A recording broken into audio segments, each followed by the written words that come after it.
Эфирда яңалыклар чыгарылышы, студияда Эльмира Шарифуллина. Исәнмесез? Бүген безнең программада Азнакайда Татнефть компаниясының генераль директоры урынбасары Азат Ягафаров булды. Медицина хезмәткәрләре Сабантуйда бәйрәм иттеләр. Азнакайда танылган рәссамнар күргәзмәсе ачылды. Хәзер әлеге һәм башка яңалыклар хакында тулырак мәгълүмат биреп үтәбез. Мәктәп еллары һәркемнең күңелендә дә иң истәлекле, иң кадерле, иң бәхетле еллар булып истә кала. Азнакай шәһәре һәм районы мәктәпләренең чыгарылыш сыйныф укучылары мәктәп белән саубуллашып, зур тормыш юлына аяк бастылар. Шәһәрнең 5-нче мәктәбендә уздырылган чарада мәртәбәле кунак Татнефть гаммави җәмгыятенең генераль директоры урынбасары Азат Ягафаров та катнашты.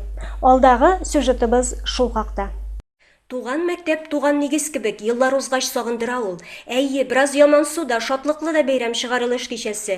Шушы истәлекле көндә үзенең белем алып чыккан туган мәктәбен сагынып, Азнакайның 5-нче гомуми белем бирү мәктәбендә узган 9-нчы сыйныфны тәмамлаучыларга аттестатлар тапшыру чарасында дәрәҗәле кунак Татнефть акционерлык җәмгыяте генераль директоры урынбасары Азат Ягафаров булды. Район башлыгы Марсель Шайдуллин белән берлектә алар мәктәпкә экскурсия ясадылар.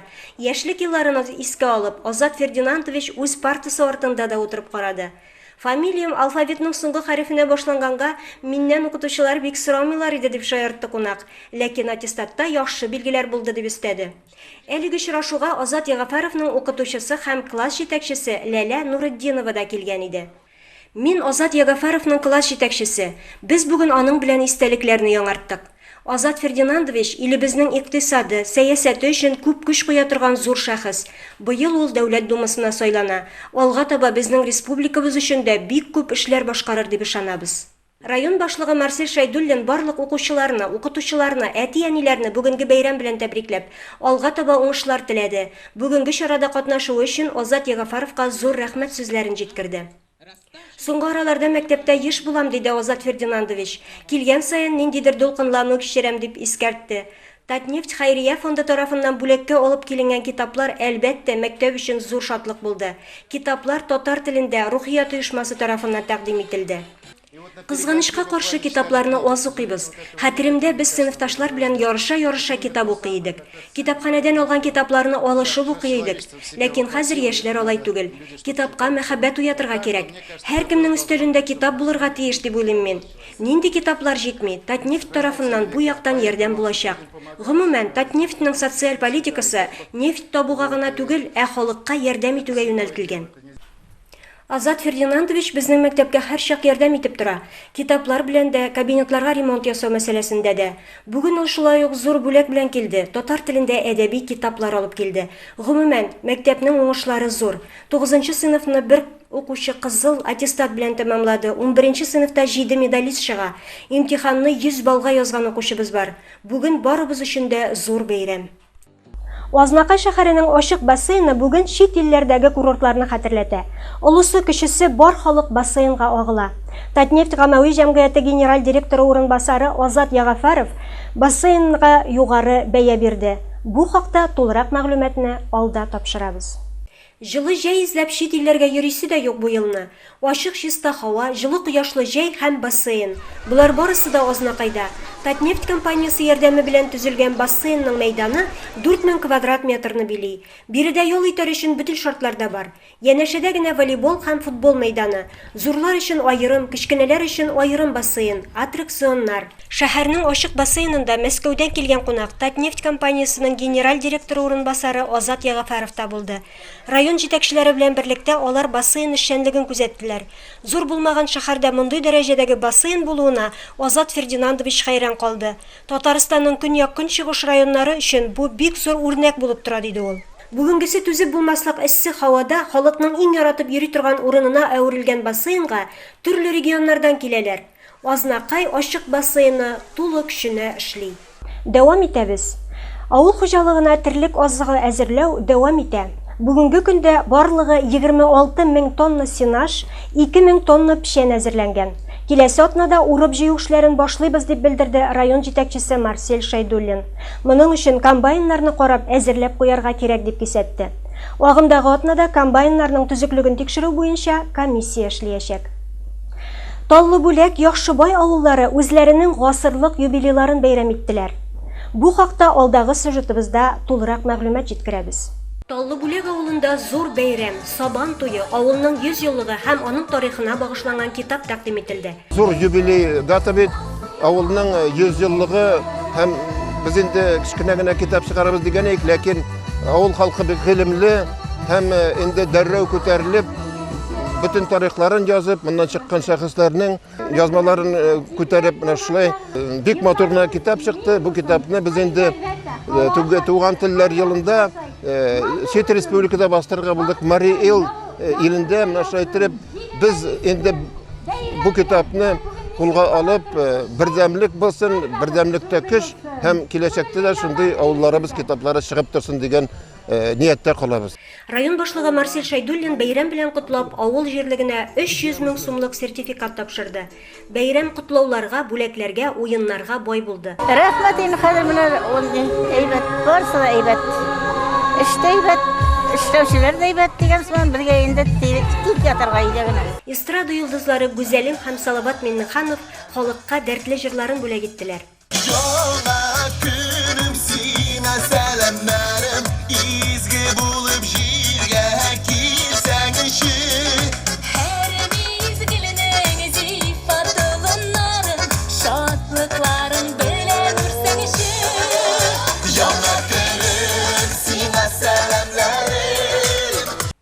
Азнакай районы Яхшыбай авылына 100 яшь тулды. Әлеге истәлекле датаны авыл халкы узган ялларда үткәрелгән Сабан туй бәйрәмендә билгеләп үтте. Яхшыбайлыларны бәйрәм белән район җитәкчесе Марсель Шайдуллин тәбрикләде. Яхшыбай авылының 100 еллык юбилее белән барыбызны да тәбрик итәм, барыбызны да котлыйм. Авылларыбыз яшәсен, шундый матур зур бәйрәмнәр үтсен, очрашулар үтсен. Яхшыбай Мәзгут авыл халкы юбилеегыз белән, 100 яшьлек юбилей белән тәбрик итәбез. Исән сау гына, матур гына яшәргә язсын, матур итеп Сабан туйны, бәйрәмне үткәрергә язсын. Яхшыбай быел иң төзек авыллар бәйгесендә 3нче урынга лаек булган. Гасыр эчендә авыл югалмаган, үскән, ныгыган. Яшьләр бирегә кайтып төпләнәләр, йортлар коралар. Авылга асфальт юл, газ, су үткән. Бәйрәмдә авыл халкы һәм килгән кунаклар җырлап, биеп, уеннарда катнашып күңел ачтылар. Азнакай район сырхауханәсенең баш табибы Илдар Шихапов сүзләренә караганда, узган атнада 7 бала дөньяга килгән. Стационарда 194 кеше дәва ала. Шуларның 45-е балалар. Реанимациядә 6 кеше ята. Вирус белән авыручылар күбәйгәннән күбәя дип белдерде ул. Шулай ук гаиләләре белән авырып килүчеләр бар. Агымдагы атнада 1000 дәнә Спутник V вакцинасы кайтуы көтелә. Медицина хезмәткәрләренең Сабан туе булып узды. Бәйрәм тантаналы төстә Шпаковка ял паркында уздырылды. Алдагы сюжетыбыз шул хакта. Әкияттә генә була торган хозурлык, тирә-юньдә яшеллек, саф һава, кирәк икән сулыгы, кирәк икән чишмәсе бар. Менә шундый гүзәл табигатьле урында ак халатлы шәфкать ияләре үзләренең һөнәр бәйрәмнәрен билгеләп Сабан туе үткәрделәр. Чараның хөрмәтле кунагы Азнакай муниципаль районы башлыгы Марсель Шайдуллин барлык хезмәткәрләрне дә һөнәри бәйрәм белән котлады. Гаилә иминлеге эшләрендә уңышлар теләде. Безнең алдыгызда баш иябез, исән сау булыгыз, ширләмәгез. Халык һәр вакыт рәхмәтле булсын. С праздником, бәйрәм белән рәхмәт сезгә. Күп еллар фидакар хезмәт куйган һөнәр ияләренә мактау кагазьләре, грамоталар тапшырылды. Иң алдынгылар район оешуга 90 ел тулу уңаеннан әзерләнгән медальләр белән бүләкләнде. Медаль алучыларның берсе Радик Гараев. Күп еллар теш кую буенча техник булып эшли. Тормыш иптәше белән студент елларында танышканнар. Мәхәббәт җимешләре кызлары да әти-әнисенең эшен дәвам итәргә тели. Быел 11нче сыйныфны тәмамлап, медицина университетына укырга керергә җыена. Без шушы олы дәрәҗәле бүләкне үзебез акларбыз дип ышанып калабыз. Бүтән булган коллегаларымны чын ихлас күңелдән шушы бәйрәм белән котлап китәсем килә. Авырмасыннар, сау сәламәт булсыннар. Кеше өчен жан атып, үзләренең семьяларын читкәрәк куеп, тырышып, үзләренең эшләрен актив башкарганнары өчен бик зур рәхмәт. Сәламәтлек өлкәсендә кыю хезмәт куючылар матур итеп ялда итә беләләр. Гаиләләре, якыннары белән бергәләп төрле конкурслар оештырдылар. Бәйгеләрдә көч сынаштылар алар.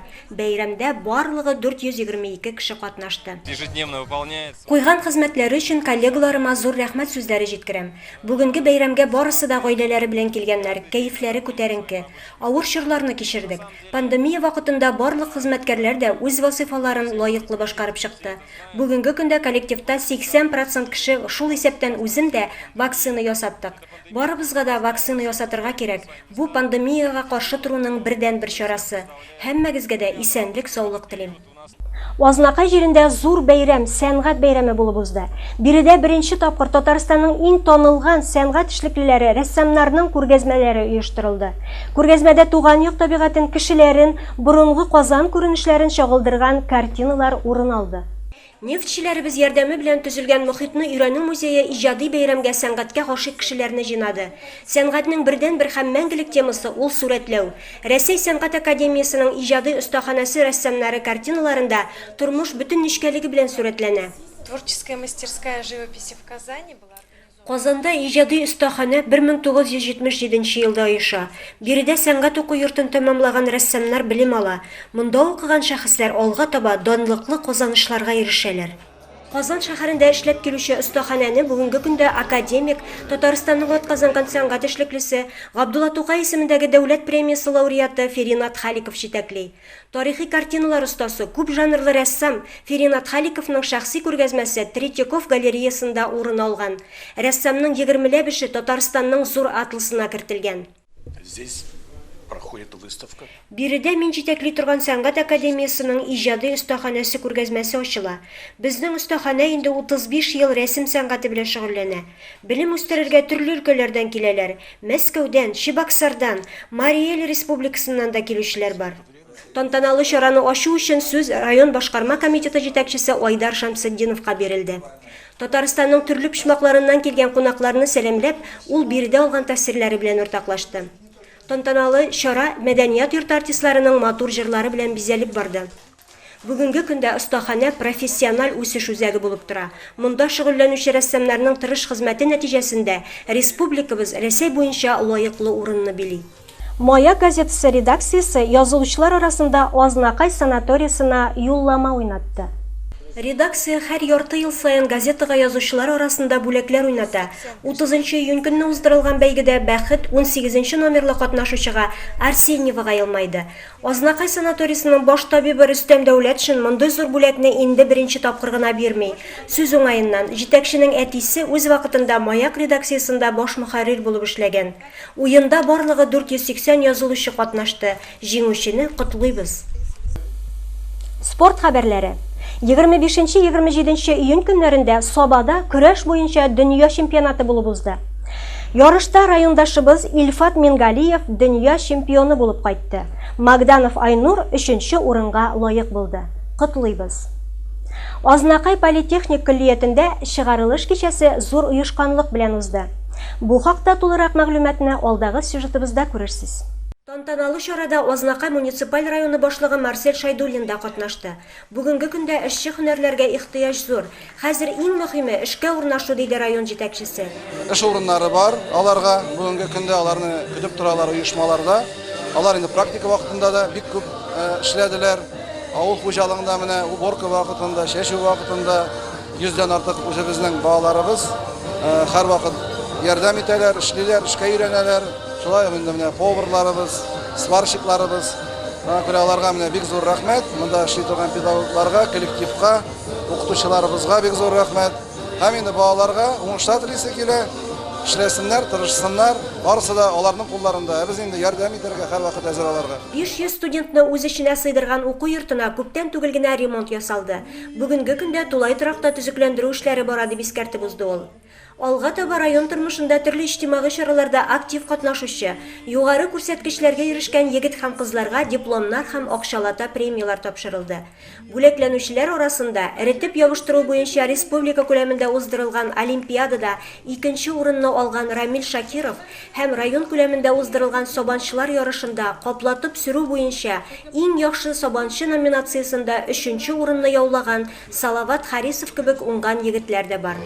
Стипендия, учрежденная Российским Советом, которая вручается ребятам, которые не только хорошо учатся, но и принимают активное участие в общественной жизни и в профсоюзной жизни своих коллективов. Уку дәверендә студентлар теоретик, практик белемнәр белән бергә тәрбияви процессларда уздылар. Кечкенә кыз һәм егетләр зур тормышка аяк басарлык гражданнар булып үсеп җиттеләр. Хәзер инде алар алдында зур бурыч. Илебезнең, районның икътисадын күтәрү өчен төрле тармакларга урнашып, хезмәт кую бурычы тора. Быел уку йортын 136 студент тәмамлый. Шуларның 6-сы кызыл диплом иясе. Төп профессиядан тыш өстәмә һөнәр дә алып, сез үзегезнең мөмкинлекләрегезне киңәйттегез, диде күлия директоры. Ул барлык студентларны бәйрәм белән тәбрикләп, аларга уңышлар, юллар теләде. Алар инде 3-4 ел дәвамында үзләре теләп алган профессия, һөнәр буенча белем алдылар. Алар инде бүгенге көндә теләсә кайсы юнәлеш өлкәсендә эшли алардай профессионаллар. Киләчәктә юллары уң булсын, үзләренең профессияләре буенча эшкә урнашып, гаиләләрен тәэмин итә алырлык дәрәҗәгә җитсеннәр дип көтеп калабыз. Бәйрәм күңелле җырлы биюле тамаша белән үрелеп барды. Бу сезгә җиткерәсе соңгы хәбәребез иде. Тапшыруыбыз шуның белән тәмам. Игътибарыгыз өчен зур рәхмәт.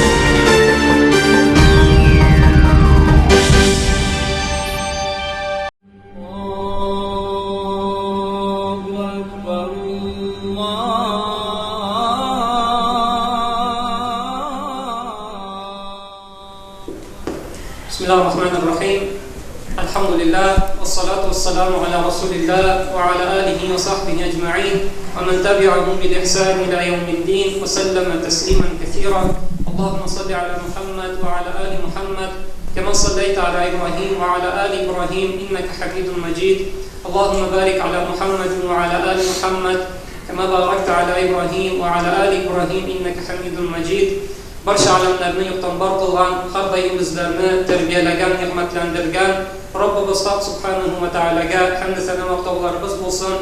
Hamda uning payg'ambarina erishishini Muhammad Mustafa sallallohu alayhi vasallamga ko'ngil tunlarimizdan chiqqan salovat shariflari biz erishsaydi, hamda payg'ambarning ahli baytina, oilasini, sahobalarni, tabiinlarga, shayxlarimizga, ustozlarimizga Allohning rahmatlari, salomlari har doim erishsaydi. Assalamu alaykum wa rahmatullahi wa barakatuh, hurmatli jamoat. Alloh taolo shu juma kunlari bizni muborak qilsaydi, ajr savoblarimizni orttirib, izgiliklarimizni qabullardan qilib, shu ajr savoblarga kamil ravishda erishishga nasib eylasaydi, hamda umr bo'yina qilgan xato kamchiliklarimizni bilib ham bilmay qilgan gunohlarimizni yorliq qilsaydi. Alloh taolo Qur'oni Karimda aytadi: والذين جاءوا من بعدهم يقولون ربنا اغفر لنا ولإخواننا الذين سبقونا بالإيمان ولا تجعل في قلوبنا غلا للذين آمنوا ربنا إنك رؤوف رحيم. Allah Teala in birinchi oyatlarda ansarlar ham muhojirlar turida söyleyip, yani Peygamberning sahabalari turida söyleyip, ama onlarısını aytadi, onlarısın dunyoga kelganlar, yani onlardansın, sahabalardansın, Peygamberdansın dunyoga kelganlar. Endi ko'pmagina narsa bo'lmasin, bizlar bo'lsin. Alloh aytalardi, ular duo qilarlardi. Robbana ighfir lana va li ikhwanina allazina sabaquna bil iman. Shu aytib duo qilarlar, ey Robbi, bizni de bizdan oldin iymon keltiruvchilarni de yorliqa.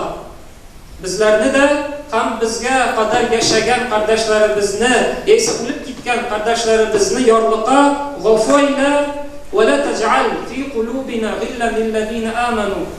Ham iman keltirgan kishilarga qarata ko'ngillarimizga oshuv solma. Husudlik, oshuv, shu tuyg'ularni bizga solma, bilma. Hamda innaka raufur rahim, shunliqda sen oyovshan, rahimlisan. Аллаһ Тәала шушы аят белән күрсәтә, шул мусламаннар, шул мөэминнәр алар бер-берсе өчен дуа кылалар, һәм хусусан үзләренең үлгән кардәшләре һәм алардан соң алардан элек яшәгән мусламаннар өчен дә дуа кылалар ди. Фа'лам аннаху ла илаха иллаллаһ, башка бер аятта әйтә, эй Мухаммад, i'lam annahu la ilaha illallah, Аллаһтан, бәлки Аллаһ Тааладан башка илаһ юк, вастагфир ли занбик, үзеңнең гынаһың өчен дә гафу сора, ва лил муъминина вал муъминат, муъминнәр өчен һәм муъминалар өчен дә гафу сора ди Аллаһ Таала. Пәйгамбәрне Аллаһ Таала өйрәткән, үзең өчен дә гафу сора, шул ук вакытта мусламаннар өчен дә һәм мусламан хатыннар өчен дә гафу сора. Үзең өчен генә түгел, кардәшләрең өчен дә дуа ит, гафу сора дигән. Һәм дә инде кардәшлекнең аның инде бурычлары да бар, хаклары да бар. Без инде һәрберебез Аллаһның рәхмәте белән кардәш, мусламан кардәшләр, һәм һәрбер кардәшнең башка бер кардәшкә карата аның хаклары бар. Пәйгамбәрбез саллаллаһу алейһи ва саллям төрле хадисләрдә ул хакларны безгә аңлаткан, сөйләгән. Бер хадисендә ул 6 хак турында сөйли. Әйткән, сәлам бирү, һәм дә шушы сәламга җавап кайтару, анарсын инде чакырган җиргә бару, дәгъвәткә бару, әгәр берәр кеше сине никахкамы, мәҗлескәме, булай ашаргамы чакыра икән, анда бару инде ул синең кардәшең хакы. Анда бару хәерле гамәл. Шулай инде әгәр дә ул синнән киңәш, насихат сорый икән, ул киңәшне бирү, насихатны сорый, насихаткә инде җавап итү. Син инде төрле һөнәрдә теге специалист булсаң, ул сиңа шушы һөнәр буенча килеп киңәш сораса да, ул киңәшне бирү аның хагы булып тора. Шулай әгәр дә кардәшең төшкерсә, аңа инде ярхамукаллаһ әйтү аның хагы. Аллаһ Тәала сине үз рәхмәтенә ирештерсен дип дуа кылу аның өчен. Шулай әгәр дә ул шимли икән, авыр икән, аны инде барып өенә зиярат итү. Хәлен белешү, өенә бара алмыйсың икән инде, телефоннан шалтыратып хәлен сорасаң да, ул хакны үтәгән буласың. Һәм дә инде шулай ук безнең хакларыбыздан ул бер-беребез өчен дуа кылу. Чөнки менә бик күп аятларда да Аллаһ Тәала безне өйрәткән, бик күп хадисларда да Пәйгамбәрбез безне чакырган, бер-беребез өчен, кардәшләребез өчен дуа сорау. Һәм менә бер хадистә Муслим җыентыгында китерә, ул сахих хадиста Пәйгамбәрбез саллаллаһу алейһи ва саллям әйткән, кеше үз кардәше өчен дуа кылганда, аның дуасы кире кагылмый, кабул була дигән. Әгәр дә мин үз кардәшем өчен байлык сорый икән, бала сорый икән, мин аның хаҗәтләрен беләм, шушы хаҗәтләрне, шушы ихтиҗлары турында сорый икән, Аллаһ Тәала ул дуаны кире какмый. Кардәшем өчен кылынган дуаны кабул итә. Һәм дә шул вакытта моңа махсус билгеләнгән бер фәрештә бар, ул инде дуаны ишетеп, сиңа да шулай ук булсын дип, үзе шул вакытта дуа кыла. Ягъни мин әгәр дә байлык сорый икән кардәшкә, сиңа да байлык булсын, бала сорый икән, сиңа да бала булсын, сиңа да хәерлесен бирсен дип Аллаһ Тааладан шул фәрештә дуа сорый. Шуның өчен инде бер-беребез өчен дуа сорау ул инде Пәйгамбәрнең сөннәттән, Аллаһның әмереннән, һәм дә инде бик хәерле эштән. Һәм кардәшлек ул бу дөньяда гына түгел, кардәшлек ул теге дөньяда да дәвам итә. Безнең кардәшләребез үлсә, кардәшебез үлсә, аның тәнен юу, аның җеназасын уку, намазын уку, аның хагы безнең бурычыбыз, һәм дә инде аның өчен шулай дуа кылу безнең бурычыбыз булып тора. Менә вакыт бара, кардәшләребез инде теге дөньяга китәләр, әйбәт, кемдер инде шиңләп китә, кемдер инде бәрелеп китә. Кардәшләребез, туганнарыбыз, күршеләребез Аллаһ каршына кайталар, һәм инде алар теге дөньяда бер нинди гамәл белән, бер нинди гамәл дә кыла алмыйлар. Хәтта бер дуа да үз өчен сора алмыйлар. Инде нәрсәкә алар безнең ярдәмгә мохтаҗ. Ул кардәшебез, син бу дөньяда ул кардәшеңнең кардәш дип, дус дип йөргәнсең икән, ул үлсә дә аны дус дип танырга кирәк, аның өчен дуа кылырга кирәк. Аллаһ Тәала безнең кардәшлегебезне арттырса иде, безнең дуслыгыбызны арабызда, илфат мәхәббәтебезне арттырса иде, бүтән ызгыш талашлардан, бүтән начарлыклардан безләрне сакласа иде.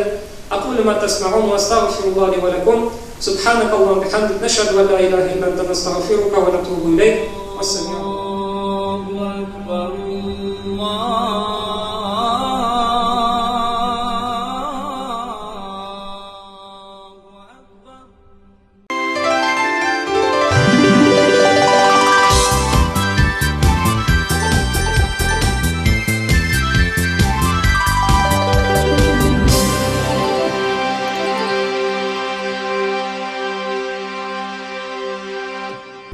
Урамда һавасы, студияда тагын да сирәк. Исәнмесез, хөрмәтле тамашачыларыбыз? Сезнең хатларыгыз аша төзелгән бәйрәмегез котлы булсын тапшыруын башлыйбыз. Беренче котлавыбыз Исхакова Лена Игнат кызын 60 яшьлек юбилее белән тәбрикләп яңгыраячак. Әни диеп әйтер кешең булу нинди бәхет бит ул дөньяда. Шатлыкларың булса, уртак була, кайгыларың булса, югала. Азнакай шәһәрендә гомер кичерүче, газизләрдән газиз кешебез, яраткан әниебез Исхакова Лена Игнат кызына 28 июнь көнне 60 яшь тулды. Күркәм юбилее белән котлап, без аңа гомернең иң озынын, бәхетнең иң зурысын, шатлыкларның чиксезен телибез. Кадерлебез безнең, Ходай сиңа ныклы сәламәтлек бирсен, кайгы-хәсрәтләр ура булсын, балаларыңның кадер-хөрмәтен тоеп, аныкларыңа куанып, барлыгың белән безне сөендереп, якты кояшыбыз булып, бәхет-шатлыкларга күмелеп кенә яшәргә язсын иде үзеңә. Безгә кылган барлык игелегең өчен, яратып, назлап биргән тәрбияң өчен, безне олы тормыш юлына аяк бастырганың өчен бик зур рәхмәт сиңа, әни. Һәр көн сине котлап кояш чыксын, сине назлап җилләр исеннәр, яшәү матурлыгы яме булып, көн артыннан көннәр үтсеннәр. Туган көнең, юбилеең белән чын күңелдән, әни, котлыйбыз. Сәламәтлек, шатлык, куанычлар, күңел тынычлыгы телибез. Без сине бик тә яратабыз. Иң изге теләкләр белән улларың Шамил, Рауил, киленең Татьяна, оныгың Арина котлады. Хөрмәтле Лена ханым, бүгенге бәйрәмнәрегез мөбарәк булсын. Балаларыгызның яраткан әниләре булып, оныкларыгызның яраткан әбиләре булып, бәхеткә, шатлыкка күмелеп кенә яшәгез.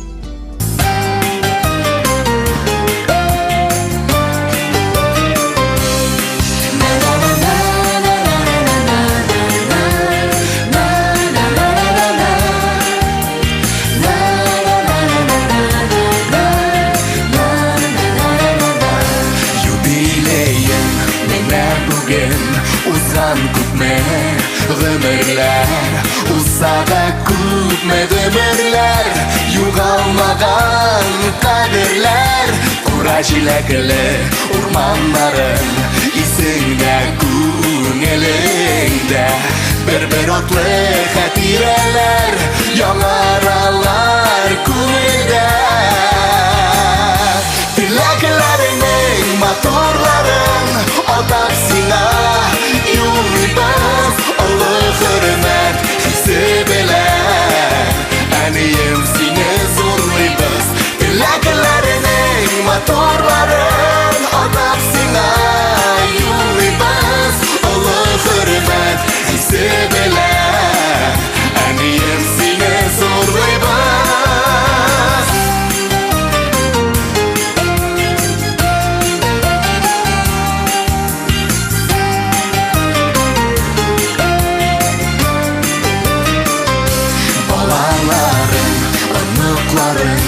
Туганнарың янында яшәр шатлыкка күмелеп, тагын да фәрештәгә тиң гүзәл зат безнең өчен горурлы, сокландыра барыбызны синдә булган сабырлык.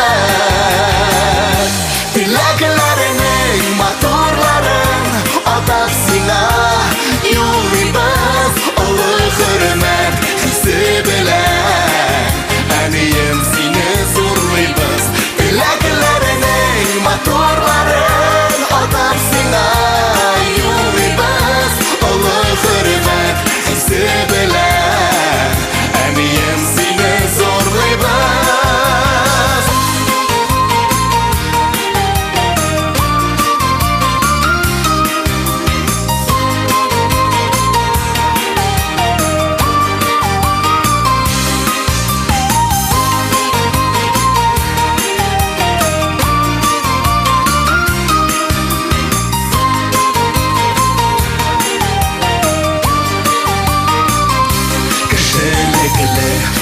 Туган, туган, бик кадерле син безгә парлы җырлы гомерләрдә җитче әнием син йөзгә юбилеен менә бүген узган күпме гомерләр узса да күпме гомерләр югалмаган кадерләр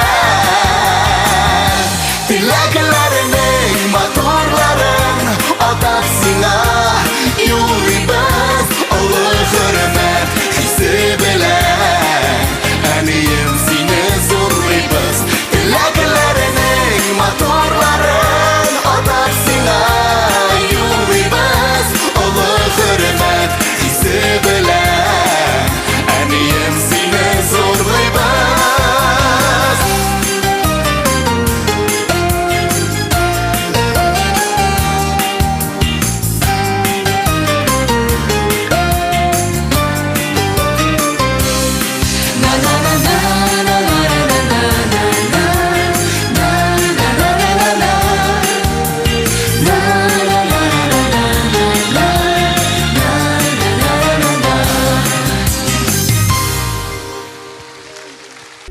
Алдагы котлаубыз Галиев Марс Миргали улы хөрмәтенә яңгырыячак.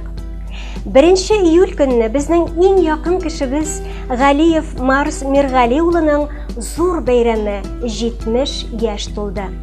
Кадерле әтиебез, гомер юлың якты өлге итеп алырлык, меңнәргә үрнәк булырлык. Сине 70 яшь тулу уңаеннан кайнар котлыйбыз. Безне аякка бастырып, олы юлга чыгарганчы әни белән сиңа күп сынаулар үтәргә туры килгәндер.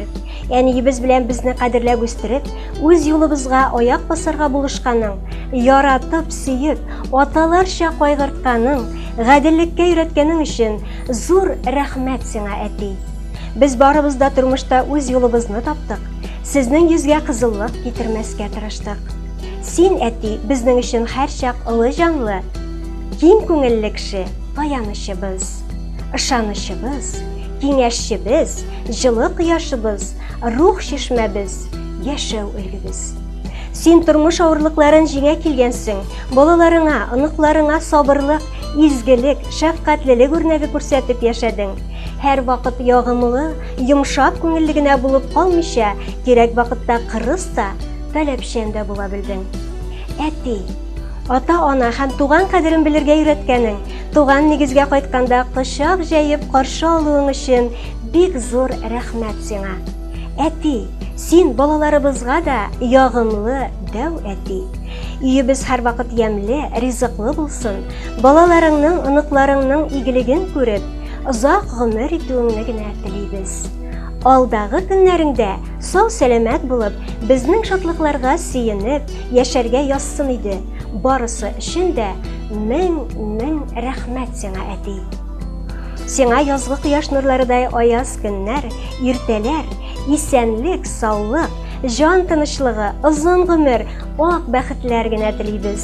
Картлык көннәрең бары тик шатлыкта гына үтсен иде. Гел шулай көләч, ягымлы бул, безне сөендереп, озак яшә. Иң изге теләкләр белән балаларың Диана, Илфак, Диана, кияүләрең Нияз һәм Рамил, оныкларың, оныкчыкларың һәм барлык туганнарың котлады. Хөрмәтле Марс абый, шундый матур күркәм юбилейгыз котлы булсын. Алдагы җырыбыз сезгә бүләк булып яңгырасын.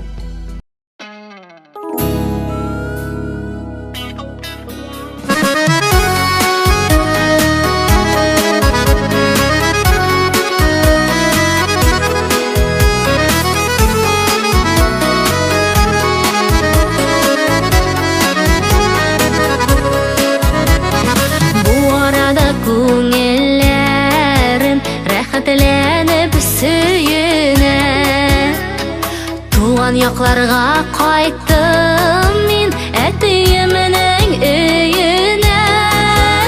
Әтиемнең капкалары гел шулай ачык торсын, әле тагы озак еллар күршергә насыйп булсын. Әтиемнең капкалары гел шулай ачык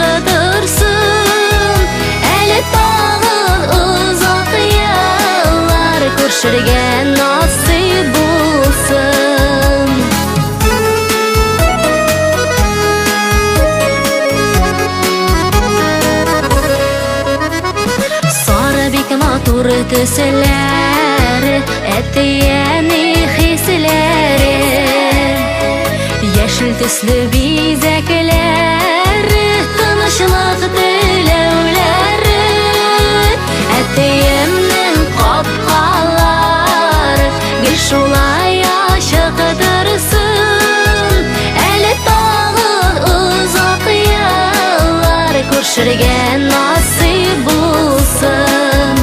Әтиемнең капкалары гел шулай ачык торсын, әле тагы озак еллар күршергә насыйп булсын.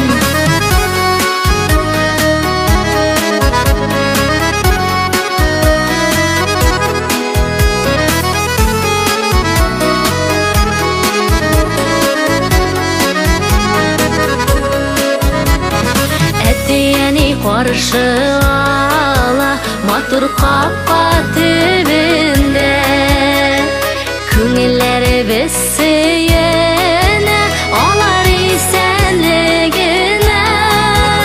Әтиемнең капкалары гел шулай ачык торсын, әле тагы озак еллар күршергә насыйп булсын. Әтиемнең капкалары гел шулай ачык торсын, әле тагы озак еллар күршергә насыйп булсын. Әле тагы озак еллар күршергә насыйп булсын, күршергә насыйп булсын.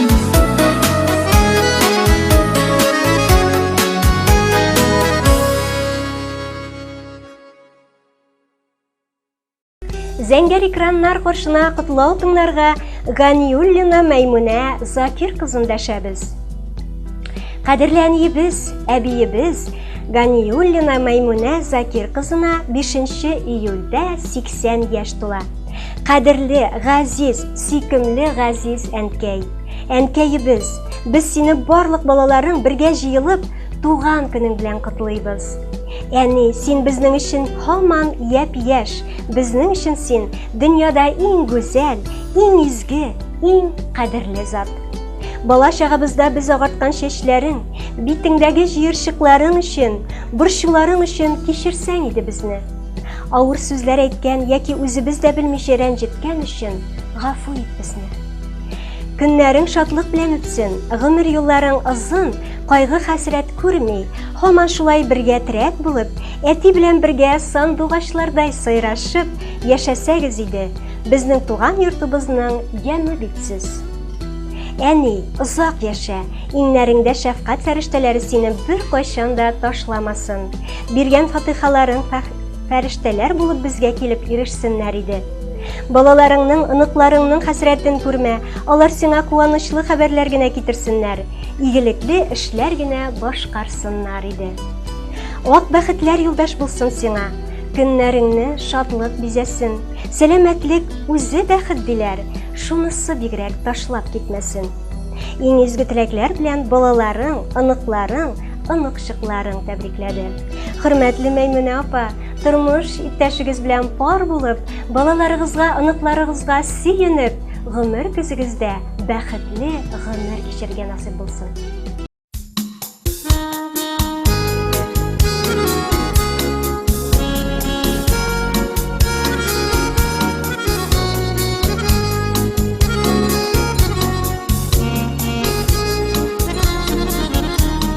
Dünyada en güzel, en matur, nurlu zat. Ol benim eniyim, ol benim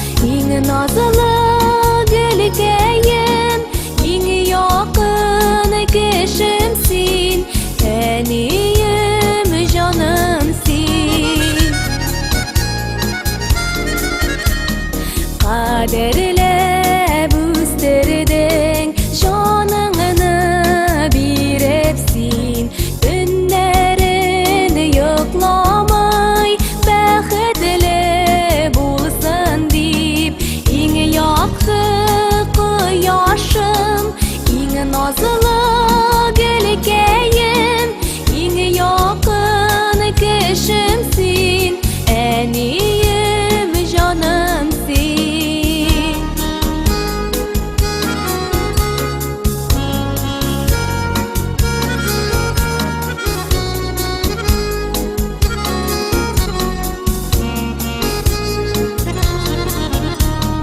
Durmuşda uğranan deli türden iyiyim Aldığında başıyım Mayağım senin minim İň yaktı kıyaşım İň nazlı gelkeyim İň yakın kişimsin Eniyim canımsın İň yaktı kıyaşım İň nazlı gelkeyim İň yakın kişimsin Eniyim canımsın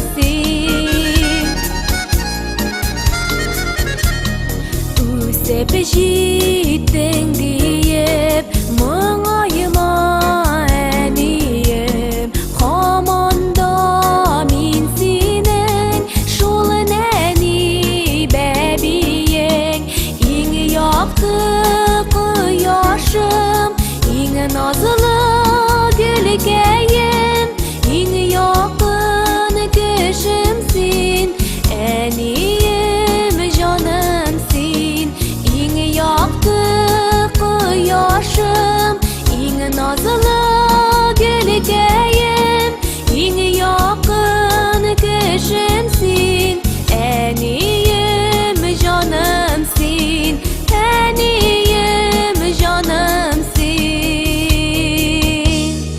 Her gün sizni nazlap kıyaş çıksın, sizni nazlap jiller issinler. Yaşau matırlığı yana bulup, gün артыннан günler ötsinler.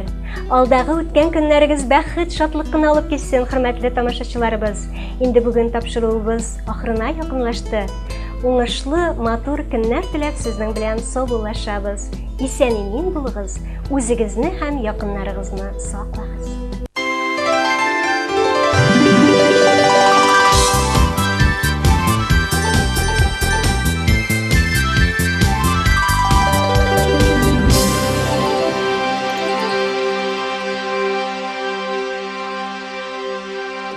Новый смарт-кроссовер Cherry Tiggo 4. Готовый показать свое превосходство. Стильный, технологичный, первый. Прикоснитесь к будущему уже сегодня. Открывая новые грани характера за рулем Cherry Tiggo 4. Запишитесь на тест-драйв у официального дилера Диалог Авто в городе Азнакаево. Шихудинова 12Б, телефон 99 006. Любые ремонтно-отделочные работы в квартире, доме, офисе 24 часа в сутки. Телефон 8 939 300 92 67. Колор. Еще больше торговых площадей и, как следствие, больше строительно-ремонтных инструментов и расходных материалов к ним, электротехнических изделий и сварочных аппаратов, сухих смесей, цемента, фанеры, утеплителя. Компания «Колор». От и до в решении ваших строительно-отделочных вопросов. Наш телефон 7 70 80. Дорогие мамы и папы, вы находитесь в трепетном ожидании малыша или уже являетесь счастливым родителем? Малыш Плюс готов решить многие вопросы, связанные с этими приятными событиями. Достойный ассортимент колясок, кроваток, а также манежи, качели, стол-стульчики, автокресла, санки, велосипеды, комплекты в кроватке и на выписку, одежда для детей с рождения и старше, обувь, игрушки, электромобили, детское питание, косметика, подгузники и многое другое вряд ли останутся без вашего решения приобрести все необходимое в одном месте. Малыш Плюс. Все от А до Я для вашего малыша. Азнакаево, Ленина, 27, телефон 9 56 42.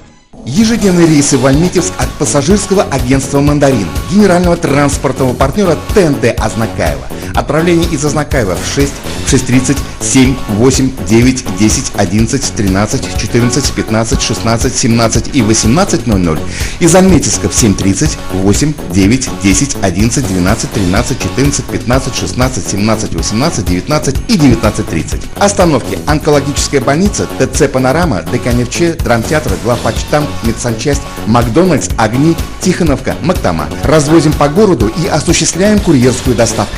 Магазин «Строймаркет» предлагает новую линейку товаров в своем ассортименте, а именно все необходимое для оборудования бани, банные печи, газовые горелки, дымоходы и комплектующие элементы к ним, а также деревянные изделия для отделки и оснащения внутреннего интерьера помещения бани. Традиционно мы сохраняем широкий ассортимент строительно-отделочных материалов, различных инструментов для ремонта, лакокрасочных изделий, грунтов, шпатлевок, расходных материалов для подвода воды и всего самого необходимого в хозяйстве и быту. Магазин «Строймаркет» – ваш надежный и выгодный партнер в строительстве и ремонте. Наш адрес – улица Гагарина, 2А, телефон 8 917 913 27 70.